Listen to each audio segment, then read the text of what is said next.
দেখো আমরা এই যে পেজ নাম্বার 62-তে যে বিষয়টা দেওয়া রয়েছে এই বিষয়টাকে আমরা ভালো করে বোর্ড ওয়ার্ক করে বুঝবো, ঠিক আছে। এই যে দেখো এখানে কি লিখেছি, এই যে বার্থ অফ জিসাস ক্রাইস্টের জন্মের আগের সময়টা, এই যে মাঝখানে লিখেছি the birth of Jesus Christ, ঠিক আছে। যিশু খ্রিস্টের জন্ম হয়েছিল এই ইয়ারটায়, ঠিক আছে।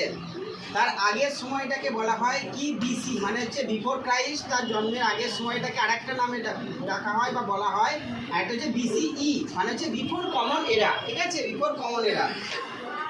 এই যে বিসি টাইমটা দেখতে পাচ্ছ তোমরা ক্রমশ কমে আসছে, দেখতে পাচ্ছ না, টাইমটা ক্রমশ ডিক্রিজ হচ্ছে, টাইমটা কি হচ্ছে, ডিক্রিজ হচ্ছে।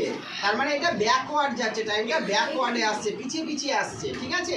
দিয়ে এসে এইখানে এসে গেল, এসে জিরো হয়ে গেল, দিয়ে জিসাস ক্রাইস্টের জন্মের ইয়ারটাতে এসে জিরো হয়ে গেল এইখানটায়।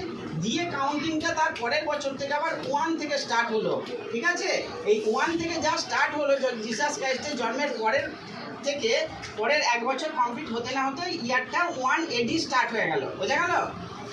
তো এখানে 1, তারপর এই টাইমটা দেখো ক্রমশ বেড়ে যাচ্ছে, এবং এরকমভাবে বেড়ে এখন হচ্ছে 2026 AD চলছে আমাদের, বোঝা গেল না, যায়নি।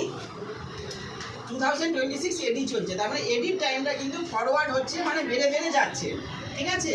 এইখানে এডি মানে হচ্ছে অ্যানো ডোমিনি, আর সি মানে হচ্ছে কমন এরা।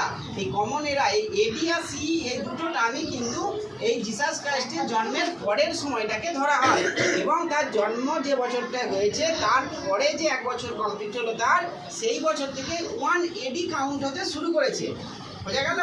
আমাদের এই রিসেন্ট টাইমে আমাদের কোন সেঞ্চুরি চলছে, সেঞ্চুরি মানে কত বছর, 100 ইয়ার্স, ঠিক আছে। সেঞ্চুরি মানে 100 বছর, সেঞ্চুরি মানে 100 বছর, মানে 100 ইয়ার্স।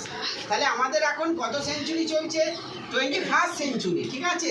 এই 21st সেঞ্চুরি মানে কোন বছর থেকে কোন বছর লেখা আছে দেখো, 2000, যেই সেঞ্চুরিটা বলবে, যেই নাম্বারটা বলবে তার আগের নাম্বার ধরবে সবসময়, ঠিক আছে। 21st সেঞ্চুরি বলেছে, তার আগের নাম্বার কত, 20, ঠিক আছে, 20 লিখলাম। তারপরে সেঞ্চুরি মানে দুটো জিরো, ঠিক আছে, দুটো জিরো লিখবো তো নিয়ম মতো।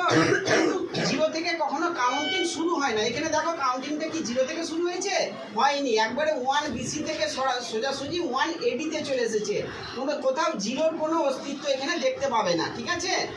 তো এই কারণে এটা জিরো থেকে নয়, 2001 থেকে 2100 পর্যন্ত এই টাইমটাকে বলা হয় 21st সেঞ্চুরি। এবং এর মাঝে 2026 রয়েছে আমাদের ইয়ারটা, সেই জন্য এর মাঝে রয়েছে, তাই এটাকে 21st সেঞ্চুরি ধরা হচ্ছে। আর মিলিনিয়াম মানে কত বছর, মিলিনিয়াম মানে 1000 ইয়ার্স, ঠিক আছে, 1000 বছর। তাহলে যদি প্রশ্ন করে আমাদের এখন রিসেন্ট টাইমটা কোন মিলিনিয়ামের মধ্যে রয়েছে, না, রিসেন্ট টাইমটা আমাদের 3rd মিলিনিয়ামের মধ্যে রয়েছে। 3rd মিলিনিয়াম মানে ওই যে একই সিস্টেম, 3rd মিলিনিয়াম মানে কি, ওই নাম্বারটার আগের নাম্বারটা ধরবে, 3rd-এর আগের নাম্বার হচ্ছে 2, ঠিক আছে, তাহলে 2 লিখলাম। এবারে মিলিনিয়াম মানে 1000 বছর, 3টে জিরো লিখবো নিয়ম মতো, কিন্তু লাস্টের জিরো থেকে তো কাউন্টিং শুরু হয় না কখনো, তাই এখানে 1 লিখে দিলাম, যেটা উপরে লিখেছি, বুঝতে পারলে। 1 থেকে শুরু হলো এবং 3000-এ শেষ হলো, এটা হচ্ছে 3rd মিলিনিয়ামের। আর একটা বিষয় আছে এখানে, বুদ্ধা ওয়াজ বর্ন, এখানে বুদ্ধদেব জন্মগ্রহণ করেছিলেন 560 BCE-তে, ঠিক আছে। তাহলে তোমাদের যদি প্রশ্ন বলে যে হাউ মেনি ইয়ার্স এগো, বোর্ডটা দেখতে হবে তো, হাউ মেনি ইয়ার্স এগো, তাহলে সেটা কিভাবে বের করবে, রিসেন্ট যে ইয়ারটা থেকে তুমি কাউন্ট শুরু করছো সেই ইয়ারটা প্লাস যে ইয়ারটা তোমাকে বলেছে সেই ইয়ারটাকে প্লাস করবে, করে 1 দিয়ে মাইনাস করে দেবে, করলে যেটা বেরোবে সেটা হচ্ছে আমাদের, সেটা হচ্ছে আমাদের হাউ মেনি ইয়ার্স এগোটা বেরিয়ে যাবে, ঠিক আছে।